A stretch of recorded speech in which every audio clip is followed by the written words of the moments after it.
Stardust. By Arad. Chapter 2, Containment. Attack on Capital thwarted, alien presence confirmed by multiple witnesses despite denials by PALs. Eyewitness accounts describe unidentified armed forces battling aliens in Washington, D.C., retrieving bodies of aliens. Government spokesman denies reports as conspiracy theories. Asterisk. 1802, April 2, 15, XCOM HQ, underground hangar. Commander Bradford met the Skyrangers the moment they landed, a tablet in his hand with the mission data readily available. As soon as the ramps hit the deck, the underground hangar exploded into motion as maintenance crews boiled out of the pits to tend to the transports. The medical team met the squad as it disembarked from the Skyrangers, and the commander was pleased to see that they were mostly intact. Corporal Harris, Sergeant Drzymski, and Lieutenant Fowler all were untouched, and Private Jenkins' armor was scorched by no less than 4 near misses. Jenkins' helmet was in her hands, warped from a 5th near miss that almost decapitated her. Judging by her silly grin, she was unharmed. Privates Lee and Anderson suffered the most. Both had taken bad hits from the invaders and weren't able to make it out of the Skyranger under their own power. After a cursory check on the first 4, the medical team stormed up the ramp to check on the remainder. Bradford stood with his hands behind his back and his tablet held behind him, his gaze locked onto Harris until the corporal noticed the attention and made his way over. Harris snapped a quick salute, which Bradford returned with equal crispness. At ease, and great work out there, Corporal. Dr. Valen conveys her thanks as well for the live capture. Thank you, sir. Harris afforded himself a tired smile as he turned to regard the second Skyranger's ramp descend and the recovery team began unloading what it had collected from the Capitol. The Unicorn was sealed inside a metal container and was slowly being lifted from the cargo bay for transport to Containment for interrogation. I am regretting the name choice, though. Bradford smiled at that and chuckled, no time for regrets, Corporal. It's part of the official record now. The naming convention adopted by the XCOM organization was rather simple: he who spots it, names it. Floaters and thin men were labeled for obvious reasons, the former for being flight capable and the latter for being thin as a rail. Sectoids and chrysalids came from horror movies with similar monsters. Unicorn seemed a little too warm and fuzzy considering what they were up against. Of course, looks can be deceiving, Bradford thought as he presented the tablet to the corporal. I've been reviewing the footage from your armor cam, but I'd like to hear exactly what happened from you. Asterisk. Transcript of security footage, Alien Containment, XCOM HQ. Warning. Access to this file is restricted to personnel with top secret clearance or above. Attempts to access this file without authorization will be reviewed and be grounds for termination and/or prosecution. Distribution of this file may only be done with authorization from CMDR. David Bradford. Failure to provide authorization will result in termination and/or prosecution. Person, S, identified within footage. Dr. Moira Valen, V, lead researcher. Dr. Joel Mills, M, assistant researcher, xenobiology. Dr. Kim Ngo, N, assistant researcher, behavioral sciences. Subject 05 Unicorn, U. Timestamp, 1820, April 2, 15. V. This subject is an interesting break from the previous conventions seen with other alien troops, despite their lack of consistency. Specimens encountered thus far have had very specific roles in mind: infiltration, rapid movement, even indiscriminate terror weapons.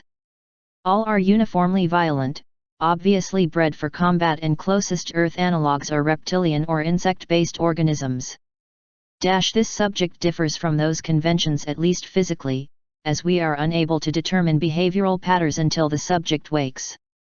Its physical appearance is quite colorful, with the majority of its body covered in lavender hair. M. Coat, Dr. V. The creature's coat appears to be lavender, while the creature appears to sport both a tail and M. Mane, Dr. V. Mane of a darker hue. 3 noteworthy features include what appears to be a complex pattern appearing on both sides of the subject's posterior flank. Dr. V. Dr. Mills, may I ask why we are using revised terminology for discussing this subject? Given the specimen's similarity to equine analogues, I felt that terms for those particular animals would be more accurate than previous verbiage. V. Very astute, Doctor. I understand you grew up around such animals? Perhaps you would like to continue the physical assessment, given your familiarity with the terminology in biology. My pleasure. Dr. Volin steps back to allow Dr. Mills to study subject 05 through the glass. Continuing Dr. Volin's summation, the subject has a very distinct and complex pattern on each flank. As far as the naked eye can tell, they're identical and aren't the result of branding or tattoos. Again, with the naked eye it appears the pattern is part of its coat, though chemical analysis can tell if it is natural or dye. Dr. NGO, speculation on its meaning. Dr. NGO steps forward to survey the mark on subject 05, and compares it with pictures on her tablet. N. Rank or proficiency of a given skill set, first guess. Perhaps the number of stars indicates its place in the alien hierarchy. I doubt that since this mark appears to be unique to this specimen. Second guess would be identification of sorts. Thank you for your input. On the subject of colors, the subject's tail and mane both have streaks of different shades of purple that are uniform from the root all the way to the tip, almost like what you see the kids have these days. Without chemical analysis we can only speculate on its origins. The other major physiological trait is a 6-inch horn protruding from the specimen's forehead, conical with a slight spiral. This likely led to the strike team designating this as a unicorn. All 3 doctors share a grin. Subject 05 shows signs of regaining consciousness. V. It seems our guest is finally recovering from the arc thrower bolt in the field. I am surprised it hasn't recovered sooner, even sectoids revived quickly and had to be, further subdued. Subject 05 awakens fully and stands unsteadily. It turns in a circle to survey its holding cell before turning to face the assembled doctors. N. Your previous assessment is proving correct regarding aggressive tendencies, Moira. Everything else we've put in the cell would be bouncing off the walls by now. Large, expressive eyes, almost human-like affect. Rather curious indeed. Subject 05 taps the glass enclosure with one limb. U. Unintelligible. N. Fascinating, I wonder if it can understand us. I'm just glad it isn't screaming bloody murder like the floaters. V. We aren't here to stare at it or let it do the same to us. Now that the subject is awake we can begin the interrogation. Dr. Volin activates the controls to subject 05's cell. Interrogation assemblies emerge from their housings in the walls. Subject 05 notices the assemblies as they unfold and reach towards it. Subject 05 becomes extremely agitated and begins to strike the glass. U.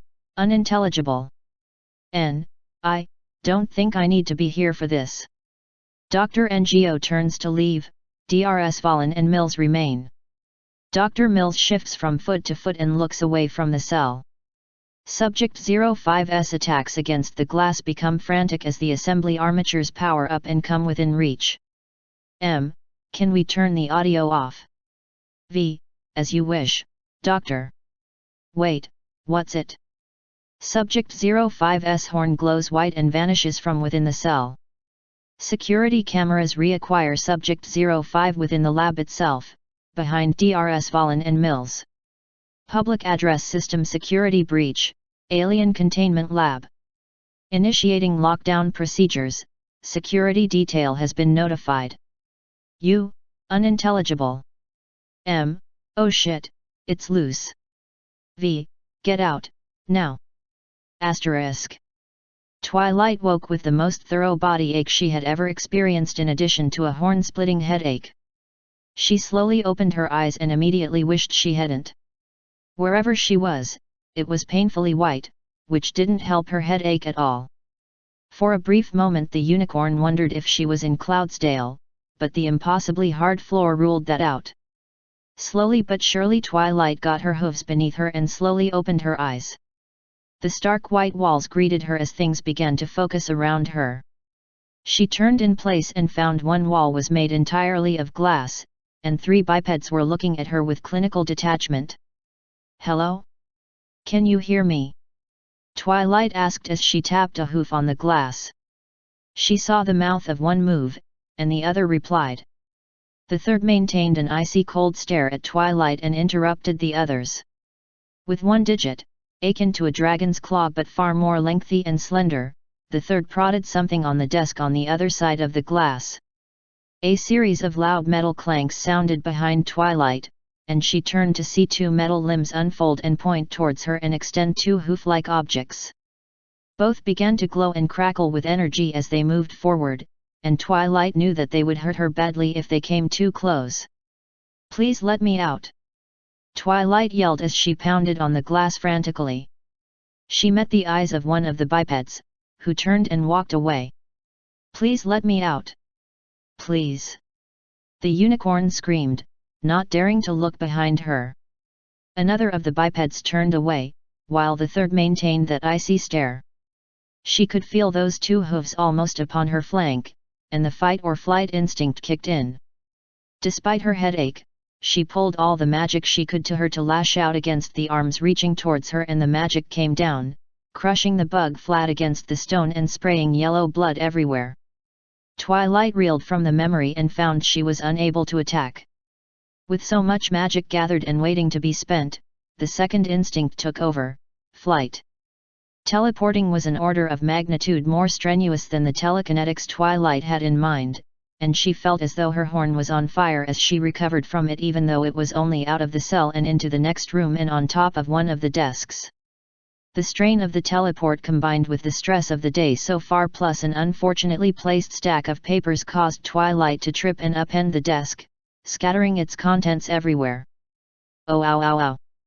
Unfortunately for the beleaguered unicorn, a disembodied voice and sirens began to shout from all directions, and the bipeds sprinted for the only exit to the room. The first ducked to avoid the rapidly closing door, which reminded Twilight uncomfortably of closing jaws, while the last had to dive through. The moment the door closed, the blaring sirens and lights winked out and Twilight found herself in complete darkness, which did little to help her state of mind.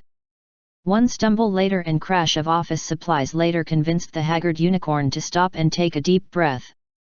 "Okay, Twilight, let's take this nice and slow. One hoof at a time," she muttered to herself, and the first step caused something fragile to crunch under her hoof. Great! Several long moments passed in the dark while Twilight simply breathed in and out. As her heart rate returned to normal, the throbbing pain in her horn gradually subsided. Once it had gone down to a more ignorable level, the unicorn cast a simple light spell to chase away the darkness. The room once again became visible, the white walls dyed violet by Twilight's magic, and she was quick to notice she was in the epicenter of various trinkets and baubles she couldn't recognize and a blizzard of papers scattered about. One desk was on its side while the other was knocked out of alignment with the rest in the row.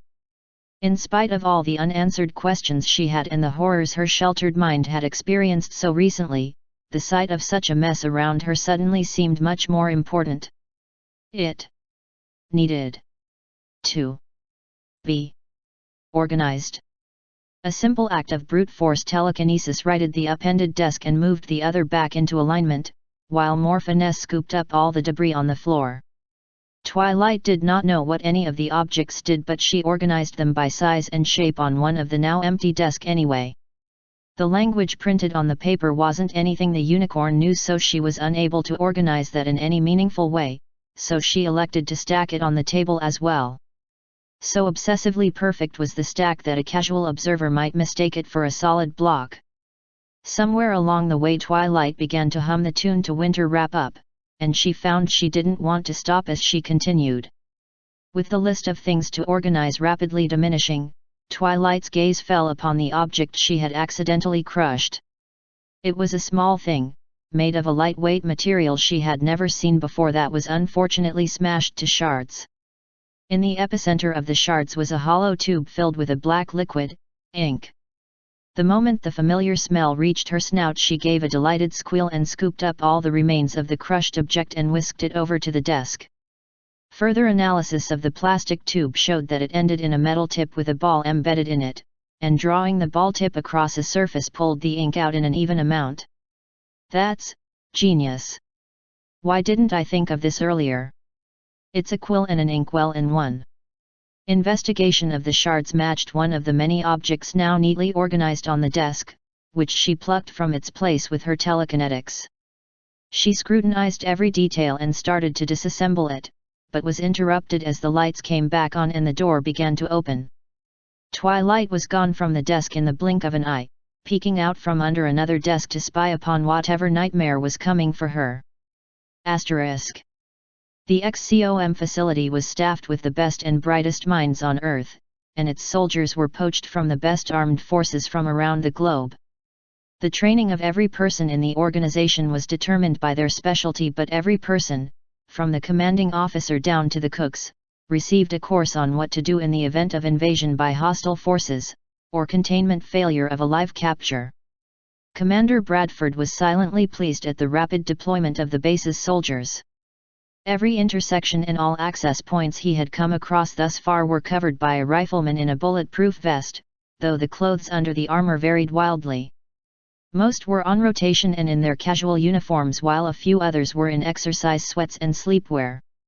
A couple of unlucky souls were soaked to the bone and in wet clothes, having obviously been interrupted while in the shower.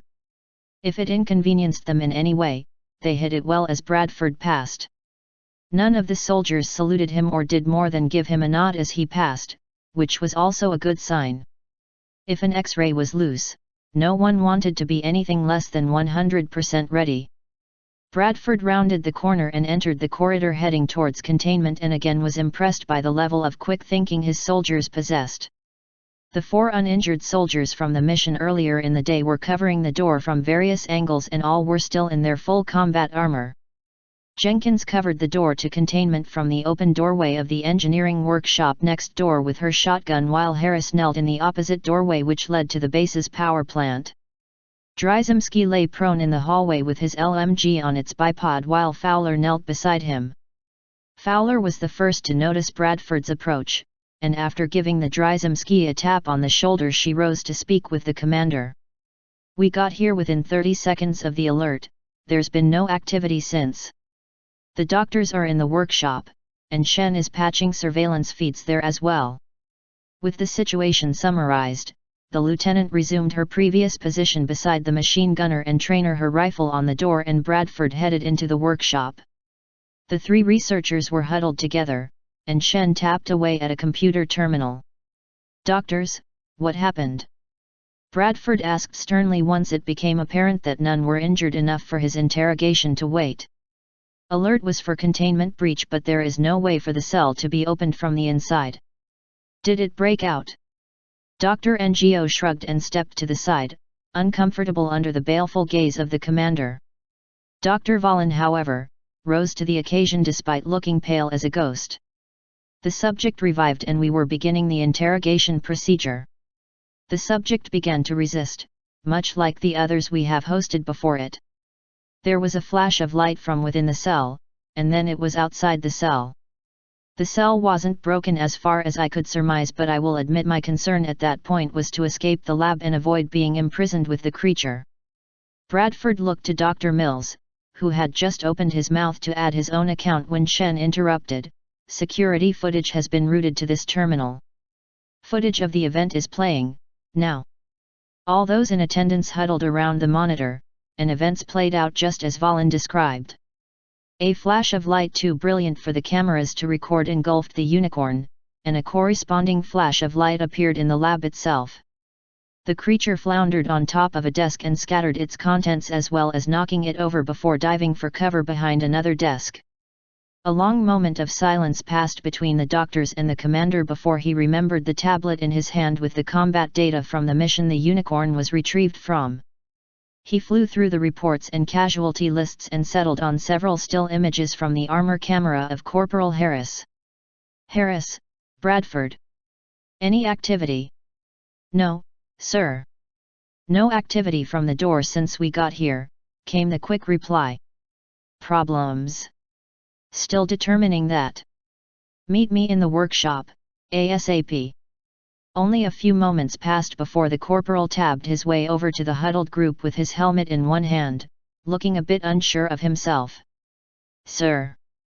Bradford motioned for the corporal to view the footage of the escape, then the still photo on the tablet, which depicted the unicorn backpedaling furiously with the same light present ahead of it. Corporal, what happened in this picture? Did it do the same thing that we saw in the lab? Harris looked even less sure of himself and cleared his throat. When I ran into the X-ray in the parking lot, it was backing away from one of the chrysalids, and the bug looked hell-bent on tearing it to pieces. Dr. Ngo scoffed and cut in. Chrysalids might attack indiscriminately, but they completely ignore the other invaders and only target humans. Are you sure about what you saw, Corporal? The doctor's doubt was quickly quieted by Bradford's baleful glare for interrupting and the soldier's flat "Are you serious? Look." The X-ray started screaming and there was this flash. The corporal tapped the tablet where the light dominated the frame, and the bug was down. I hit the X-ray with the arc thrower and that was end OP. If the chrysalid was attacking the subject, and the subject attacked it, the implications are interesting indeed. Dr. Valen crossed her arms and rubbed a hand across her chin as she studied the footage. Corporal, when you say, the bug was down, I assume it was killed. Were you able to determine how? I can only speculate based on this picture alone, but it looks like a burst of directed energy, but no weapons or fragments were found near the capture. Well, it was more crushed than burned, was all Harris could say before Shen came to the rescue with a tablet of his own. Rather thoroughly crushed, indeed. Shen said, uploading a new picture to the tablet of the recovery team cleaning up the mess in the shallow crater that once was the parking lot. From what I understand, they had to use shovels, vacuum pumps, and several liquid-proof bags to retrieve all of it. Also, if anyone's curious, I have current surveillance footage available. Without another word, the video on the computer console jumped to the darkened lab. Another button press and the darkened room took on the greenish tint of night vision. The escaped specimen stood in the center of the room, its eyes closed and looking serene. After a long moment, it leaned its head back and the monitor image turned bright white. The night vision filter clicked off and revealed an orb of light hovering over the unicorn, who was now surveying its surroundings with undisguised curiosity.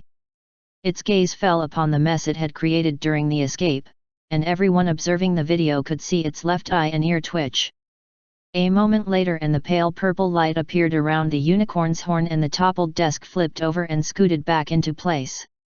All the scattered writing utensils, papers, and other office supplies became swept up into a tornado around the unicorn before settling into orderly lines and stacks on desk. That's telekinesis. On that scale and with that degree of control, that's Inkvalen gasped, but was interrupted with a word from Shen as he upped the volume as high as the console could go. It was faint but humming could be heard, the same strings of notes repeating over and over again while the unicorn's head bobbed slightly to the beat. Apart from the sounds of the console, the workshop was silent as a tomb.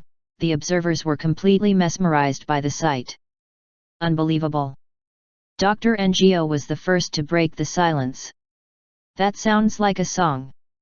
Songs imply creativity, culture even. This is nothing like any of the others we've encountered. Before she could continue, the melody terminated with a squeak as the unicorn bent down to examine a crushed ballpoint pen on the floor. Command actual, Strike 1, came Lieutenant Fowler's voice in Bradford's ear. Strike 3 and 5 are in position. As soon as Harris rejoins us we can assault the lab. Copy that, Strike 1. Bradford replied, and then turned to the observers around him. Strike teams are in position, just waiting on you, Harris. Rejoin your squad and wait for my order. As the corporal nodded and turned to leave, Shen intervened. Commander, there is an alternative I would like to suggest. I think we should try and talk to it. Valen's strangled protest was cut off by Bradford's clipped response. Why? As much as I hate using the term since it seems to be used every day here, this, Shen indicated to the console, is unprecedented in the history of this project. We've seen too many inconsistencies with this subject to simply assume its hostility or allegiance with the invaders. Perhaps it was a prisoner or even an abductee from another world the invaders have attacked. Perhaps its arrival is a complete coincidence. These are questions an interrogation cannot answer, and I'd at least like to ask before resorting to those methods.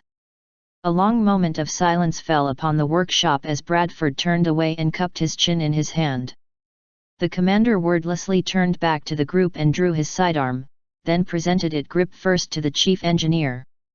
"You can make the attempt, Doctor. If you feel threatened in any way or if I call for a breach, you get down and stay down. One of the soldiers outside will provide you with comms gear to keep in touch." Shen nodded wordlessly and gingerly took the pistol. He checked the safety and the clip before pocketing it inside his jacket and heading towards the hallway. "Strike teams, command. Hold positions, a volunteer will be entering the lab to attempt contact with the subject. Strike 1, the volunteer will need comms gear so make sure some are ready." "Sir, with all due respect that sounds like suicide," Fowler's voice sounded incredulous. "The situation is still developing, Lieutenant. Make sure all teams are prepared to breach." Asterisk. With every step Dr. Charles Shen took, he had to resist the urge to turn back and let the strike teams attack. Shen wasn't a soldier, he wasn't even a young man anymore. And he had just volunteered to go into what was for all intents and purposes a vault with a potentially hostile alien life form. He hadn't joined the project to risk his life like this. And the moment that thought hit him, he felt ashamed for even considering it. Men less than half my age were risking their lives. They would risk their lives without hesitation, and being significantly younger than me, they would likely fare better in a fight if it came to that. So why did I volunteer? Another step and another moment of introspection passed, and Shen found the answer wasn't as easy as he had thought. The aging engineer blinked as he found himself standing in front of the door to containment, and over a dozen heavily armed soldiers with two young faces watched him eagerly. He looked down to the headset in his hands and chastised himself for allowing his inner thoughts to cloud his perception so much. As Shen brought the headset to his ear, the soldier with battered armor and a shotgun leaned forward and gave a conspiratorial grin. "So, when are they going to be standard issue?" When the engineer gave the soldier a questioning look, she continued, "Those brass balls you've got. When will they be standard issue?" "Stow it, Jenkins, or I'll stow it for you," came a hissed order from another soldier farther down the stack, even as a ripple of amusement passed through all those in earshot. Now, kid. Standard procedure applies," Shen said as he input the command override to release the door from lockdown. "Prototypes must be properly field tested before mass production may begin." An even bigger ripple of tension-diffusing chuckles passed through the soldiers, and the shotgun-wielding kid grew a smile that nearly took in her ears. The engineer returned the smile with one of his own and tapped his headset. "Door is unlocking in 5 seconds. Asterisk. Twilight didn't dare move from her hiding spot under the desk as she heard the door close again. The odd tempo of bipedal steps could be heard approaching the row of desks, slow and deliberate. The steps stopped a short distance away, and then a few more odd sounds that she couldn't quite recognize hit her ears. Something metal hitting the desk, and a squeak that sounded suspiciously like one of Twilight's chairs down in her library basement. The unicorn had almost plucked up the courage to peek around the corner of the desk when whatever it was spoke. To the common pony it might have sounded like nonsense or gibberish, but Twilight was able to differentiate the syllables as well as an upward inflection at the end. She didn't understand a word of it, but it sounded like a question. Again the string of syllables hit her ears and Twilight became almost certain it was a question. If whatever was in the lab was asking questions and not acting nearly as scary as everything else had been, then she'd consider it a hoof in the right direction. Slowly, she scooted towards the edge of the desk and peeked around the corner and laid her eyes upon the other creature in the room. It was a biped much like the others she had seen, though this was the first time she could take the time to study their appearance without being in mortal danger. It was clothed quite thoroughly, the only exposed portions being its claws and its nearly hairless head. What hair was present was stark white, and Twilight could see glasses perched on its narrow nose. The nose itself protruded from its relatively flat but wrinkled face. The clothes were mostly earthen colors, an olive green jacket over a white shirt and red tie, and brown pants and boots. A tag with a miniature picture of the creature hung from its jacket collar and was littered with more of the writing that Twilight couldn't understand. Twilight was able to take all this in with just a moment's observation, and unfortunately the creature was alert enough to spot the unicorn. It turned to face her and its eyes widened. The eyes themselves were quite small by her standards, but they were far more intelligent than the glowing orbs from that bug thing that crunched beneath her magic and sprayed blood everywhere. The unicorn winced and ducked back behind the desk. "Oh Celestia," she thought as she began to panic, "I killed that thing. Fluttershy would never forgive me. Maybe that's why they put me in that room, maybe that's where they keep murderers." Before Twilight's guilty thoughts could spiral further, more sounds came from the creature, another question and moving something. Another peek revealed it was sitting in a chair, and a second chair was pulled out from a desk and stood empty before it. When it spotted her attempt at surveillance, it smiled and waved one of its claws toward the chair. The intent was obvious now, an invitation. The unicorn drew a ragged breath, then crawled out from under the desk and stood. Her eyes darted to the creature again, then around the room quickly. Recent events hadn't inspired trust in Twilight, but she was at her heart a herd creature, and the company of some pony was better than being all alone in such a strange place. She slowly strode toward the chair and hopped into it before turning back towards the creature. It spoke again, another question, then waited for a response. I don't understand you. Can you understand me?" Twilight tried, and the creature did a good job of mimicking her confused expression. "Wait, I might have a spell that can help." Twilight leaned her head forward to point her horn at the creature and dredged up the translation spell she had learned years ago. Being the personal student of Celestia had exposed the unicorn to many cultures and complex languages, and the translation spell was the staple of modern equestrian diplomacy. As the spell cast, Twilight opened her eyes and started to ask a question when she noticed the creature's posture had changed. It was now leaning awkwardly back in its chair and had a metal tool in its claws and pointed in her direction. "Can you understand me now?" She tried timidly, hoping against hope that her spell had worked. The metal tool wavered slightly and the creature's expression morphed to curiosity. With one claw it waved over its shoulder to the seemingly empty air while the tool remained in the other. "I can understand you now." The moment Twilight heard those words, the floodgates opened. "Can you please help me? I don't know where I am and everything is so scary here and didn't me into her the-bug thing eyes where. I'm so sorry." Twilight fixed the creature with a pleading look, begging for any kind of assurance or forgiveness or anything to give her stability in the ocean of uncertainty she now found herself in. The creature's voice was calm and the comforting smile returned to its face. "Calm down, take a deep breath, and take things slowly. My name is Charles Shen, do you have a name? Where are you from?" The creature, Charles, appeared to relax as he waited for Twilight's answer. She took Charles's advice and took in a deep breath, then let it out again before replying, "My name is Twilight Sparkle, and I was born in Canterlot, the capital of Equestria." A moment of silence reigned between the two, but just before Twilight was about to pose a question of her own, Charles seized the initiative. "Twilight Sparkle, that's an interesting name. Did you get the name because of those marks?" Charles indicated towards her cutie mark, and the unicorn shook her head. "My parents gave me the name. My cutie mark comes from my special talent, which is magic." That crushed the bug with a sickening crunch and spray of blood. Twilight tried to maintain a smile but wasn't very successful. If Charles noticed her discomfort, the voice sounds male, Twilight thought absently, didn't mention it.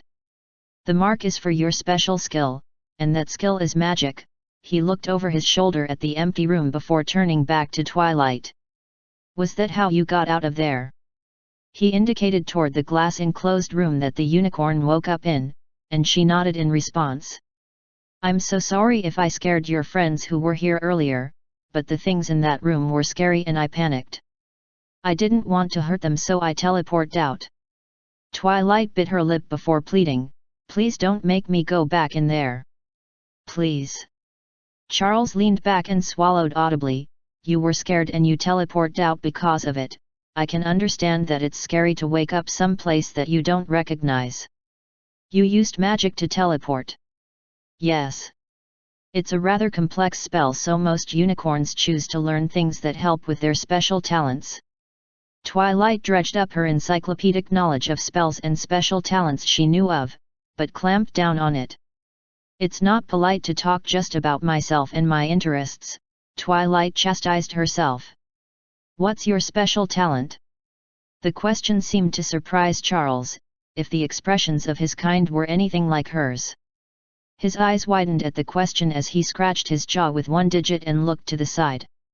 "Well, my special talent would be engineering and construction. I design and build things for a living." The unicorn clopped her hooves together and smiled brightly at the declaration. "You invent things? That's amazing. Did you invent this?" A quick pull of telekinesis lofted the crushed writing instrument as well as an undamaged one into the air between the two. "My assistant and I both write quite often, but it was always so inconvenient using inkwells. These quills with ink inside are simply genius. Ah, I'm afraid I didn't invent the ballpoint pen. It's been around for, well, longer than I can remember." Charles replied with a slight chuckle and a smile, though his eyes never left the floating objects in front of him. "You mentioned that you had an assistant? Where is he? Or she?" "My assistant is back in P," and just as the word was about to leave her mouth, the reality of Twilight's situation came rushing back to her. "Spike is back home with my friends. I do hope they're all right. I hope I can see them again." All of Twilight's cheer vanished as she bowed her head and levitated the writing utensils back to their proper positions on the table beside her. A long moment of silence passed between the two before Charles asked, "I can't imagine what it would be like to find myself in your situation right now. I take it that you did not find yourself here willingly? Do you know how you arrived here?" "Discord." Twilight growled, and her depression heated into anger. "Discord?" he asked, and again he glanced over his shoulder. "Discord, avatar of chaos and nemesis too." Twilight stopped mid-explanation as she gave Charles a wary look. "Why are you repeating everything I say? And why are you looking over your shoulder?" Charles blinked, then closed his eyes and sighed. He looked back up to Twilight and tapped the device that was nestled in his right ear that reached towards his mouth. "Twilight, I have several very curious friends who are outside the room who want to know what we're discussing. Whatever trick you did to allow us to communicate isn't affecting them. They can hear what I say through this device, and I can hear them through it as well." Dozens of questions popped up about the thing in Charles's ear, but the more pressing concern nagged at Twilight. I wouldn't mind meeting your friends. I'll do my best to answer any question they have. Will they be joining us?" "I'm afraid not, Twilight," Charles said with a gentle shake of his head. "You've come at an unfortunate time for my people. Right now we're very suspicious of newcomers. You're the first one we've encountered that hasn't been actively violent, and there's some debate as to how to handle this situation." He switched the metal tool from one claw to the other, and then placed it on the table beside him. Charles was about to continue, but a rather embarrassing rumble from Twilight's stomach interrupted him. "I don't suppose you have anything to eat? I don't know how long it's been since I last ate," Twilight admitted, looking to the side in embarrassment. "Think of something simple that any culture would have to eat. Think. Ah! Do you have toast?" "Toast? I think I can manage that." Charles rose from his seat and pocketed the metal tool from the table beside him. Twilight started to get up from her seat but stopped when he turned to face her again. I'm afraid I'll need you to wait here, Twilight. As I said, I have several very curious friends outside, but they are also very scared. They want to know all about you, but they aren't ready to see you face to face quite yet. So please, just wait right here and I'll be back with something to eat. Oh, okay. The unicorn replied as she sank back into the chair. Her eyes never left Charles as he made his way to the door and whispered into the thing attached to his ear. The door opened and her only friend in this strange place stepped through. As the door sealed shut, Twilight caught sight of several hulking shapes in the corridor beyond. I'm not so certain I want to know what he meant by curious and suspicious. Asterisk. Complete silence reigned as Bradford and the assembled scientists watched the camera feed as Shen walked through the now deserted containment lab. The scientists were wide-eyed and probably imagining a scenario akin to a horror movie involving the untimely demise of the elderly engineer, but Bradford was too seasoned a campaigner to give in to his imagination in that fashion. Shen's eyes fell upon the meticulously organized desk before walking to the next desk in line. One hand placed the borrowed pistol on the desk while the other pulled out the chair for him to sit on. "Can you hear me?" Shen asked to the apparently empty room. When no reaction made itself apparent, the engineer asked the question again. "There," Bradford declared as his keen eyes spotted the movement at the far end of the row of desks. "Shen, Bradford. 1 o'clock relative your position, last desk of the row." The moment Shen turned in the indicated direction, the shape ducked back down out of view. "Please, come out," Shen asked politely as he pulled another chair from a neighboring desk to sit in front of him. "I just want to ask you some questions." "Can you come out, please?" "This is ridiculous," Dr. Valen whispered, her tone acidic. "Shen shouldn't be in there, we should just seal containment and cut the air supplies." Any further recommendations were lost as the specimen again peeked over the desk towards the engineer, then slowly emerged from its hiding place to sit in the offered chair. "Can you understand me?" Shen asked slowly, and the specimen tilted its head to the side and spoke in reply. The alien language seemed to snap Dr. Ngo out of the hypnotism the scene elicited, and she scrambled for a pen and paper. Just as she started scribbling notes on the closest piece of paper, the specimen leaned forward and a flare of light struck Shen. The doctors recoiled instinctively from the flash, while Bradford swore and switched to the tactical frequency. "Strike 1, B." Wait. Dr. Ngo objected, and pointed furiously at the video. Shen appeared unharmed and waving at the camera positioned behind him. "I can understand you now," Shen started, and was quickly cut off by the specimen. A torrent of incomprehensible gibberish came from the creature sitting in front of the engineer. Dr. Ngo manipulated the settings on the monitor and the display zoomed in on the specimen's face as it talked. Fear was plainly apparent in the specimen's expression. Fear and desperation. "Mother of God," Dr. Ngo whispered as she began to take notes as quickly as she could. "Is this recording? I'll need every second of footage." The scientist cut herself short when the specimen's unbroken chain of speech stopped and Shen asked a question, and received a more calm and controlled response. "They're communicating." "But, how?" Dr. Ngo gasped. "Never mind the how. Start asking questions." Dr. Mills scrambled for the radio on the desk before firing off a series of questions to Shen's earpiece. Dr. Ngo soon joined in. "What do the marks mean? How did you escape the cell? Magic, is it serious? What does the horn do? Is it male or female, or neither? Is that telekinesis? Can it write?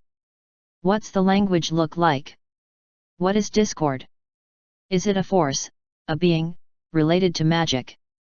Dr. Valen and Commander Bradford both remained behind the two excited scientists fired questions through the radio, and Shen tried his best to ask them as part of the conversation while repeating the answers back to his audience. "Don't have any questions, Moira." Dr. Valen, who had been staring at the close-up video of the subject while it talked, jerked in surprise and looked to the commander. There are no words." Her eyes lingered for just a moment on Bradford, who kept his blank gaze on the monitor. The subject stopped mid-sentence and its tone changed.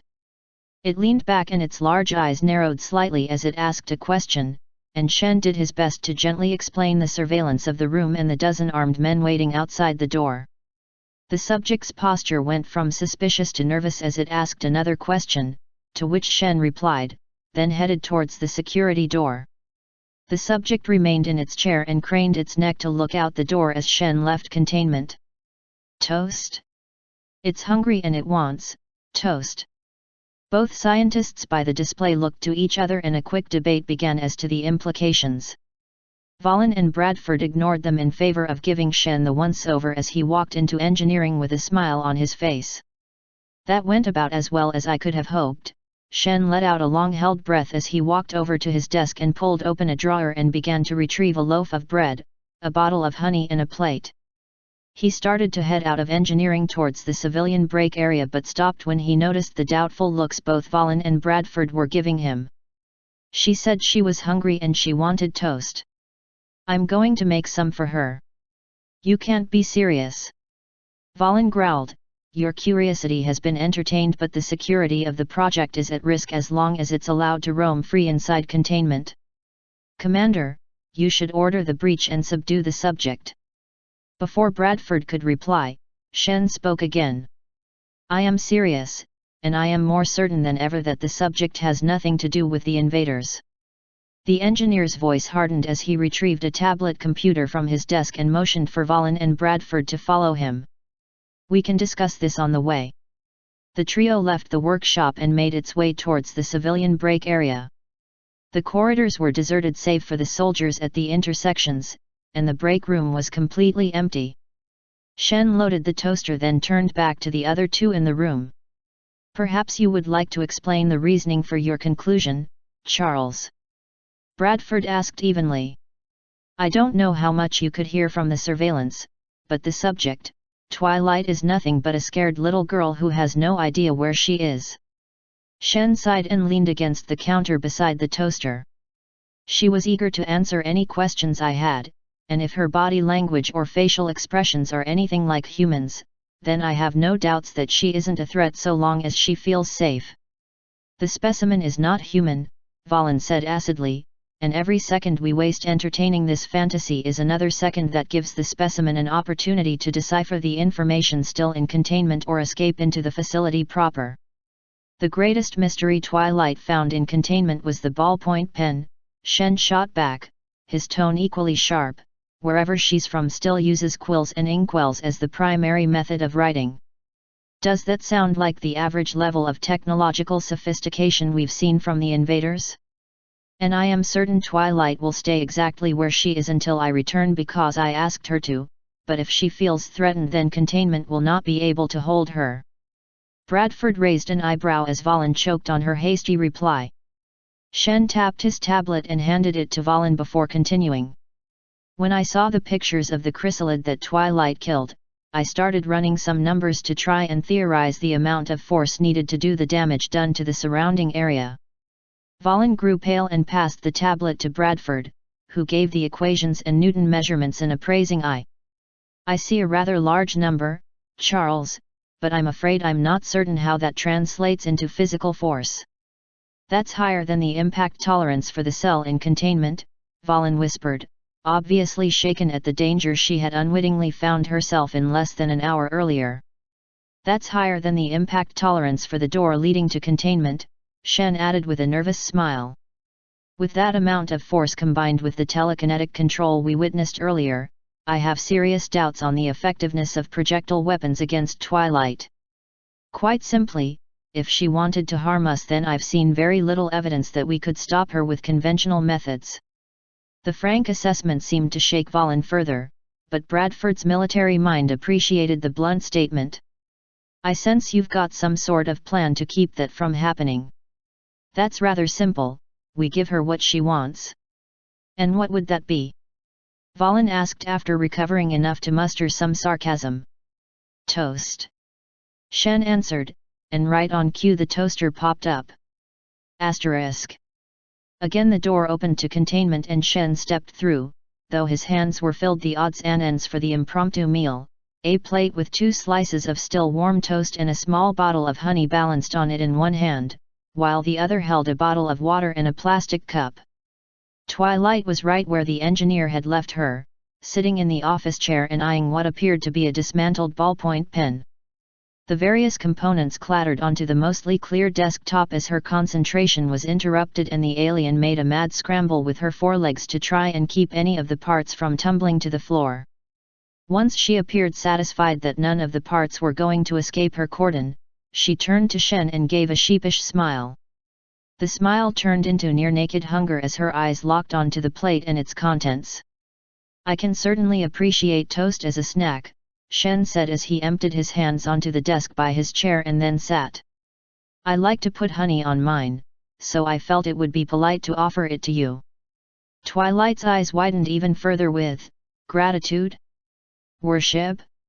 This kind of attention makes me feel like I'm bringing Christmas presents for the grandkids." Shen hid his discomfort at the attention and dropped a bit of honey on both slices of toast before sliding the plate over toward the unicorn. In the blink of an eye, one slice of toast flew off the plate and into Twilight's mouth, and a moment later the second slice followed the first. The engineer had barely finished pouring water into the cup before that was telekinetically yanked from his hands. The water was gulped down with almost alarming speed before the cup was returned to the table. "Thank you, Charles," the alien said after a long moment, a grateful smile on her face again. "Glad I could help," the engineer replied, then tapped his earpiece to adjust the volume to a more tolerable level as the scientists next door began to pepper him with more questions to ask. "My friends were very curious about how we can understand each other now. Can you explain what you did? Was it magic?" "Exactly," the alien replied eagerly with a quick nod. "The translation spell was one of the many innovations pioneered by Star Swirl the Bearded during his career, and allowed for the first time easy communications between Equestria and its neighboring nations like the Griffin clans and the zebra herds, as well as some of the more exotic travelers like dragons.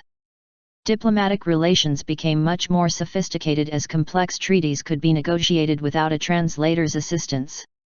Some theorized that Star Swirl the Bearded learned of the spell by analyzing the assimilation patterns of the changelings, but Twilight stopped, then brought her face to her hoof and sighed. "That wasn't what you asked.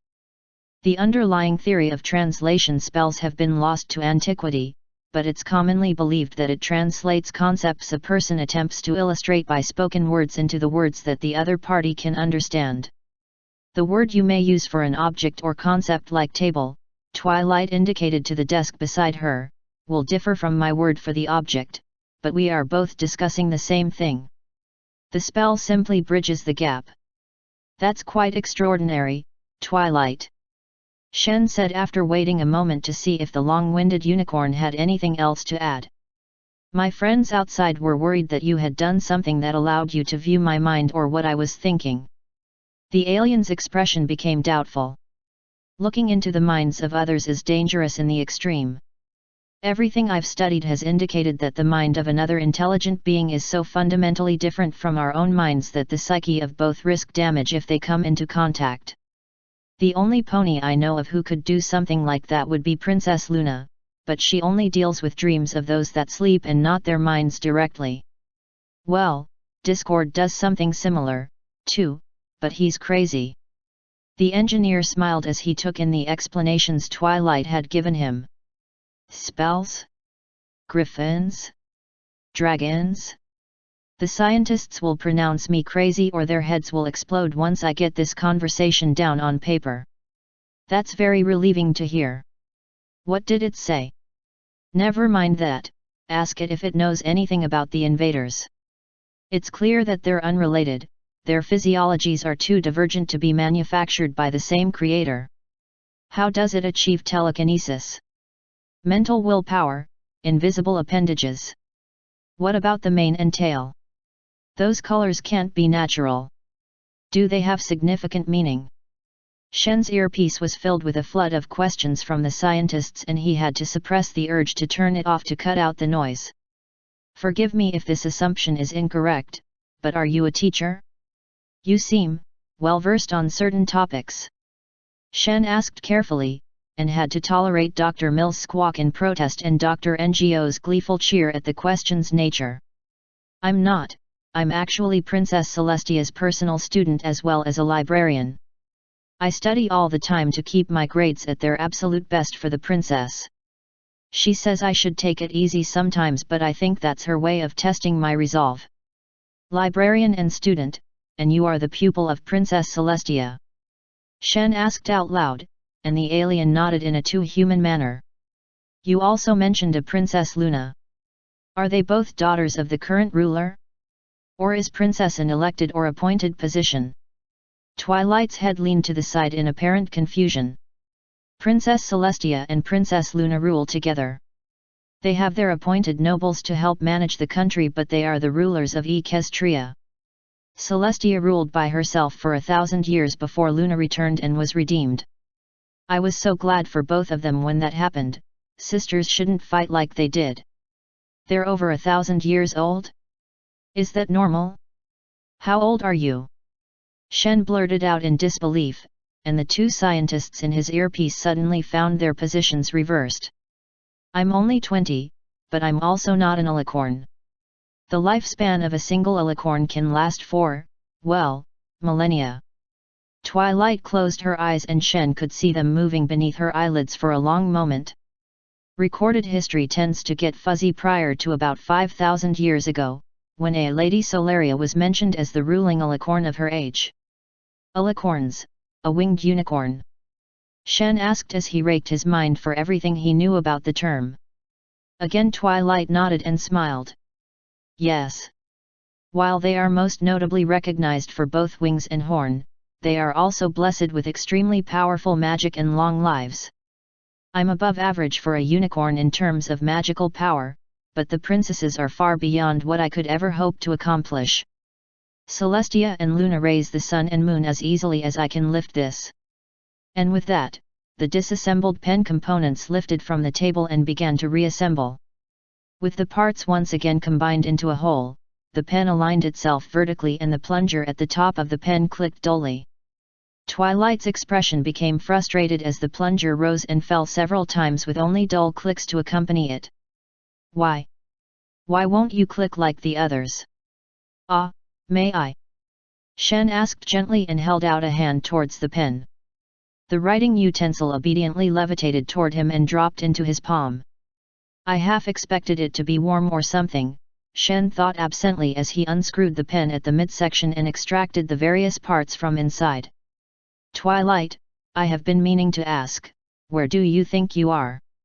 The specimen, who had been watching his hands like a hawk, looked up and met his gaze for just a moment before glancing away. I don't know. I've been trying to figure that out, but I'm afraid I just don't know. If I could see a map, I think I could pin down just how far away Discord sent me. Shen didn't immediately reply.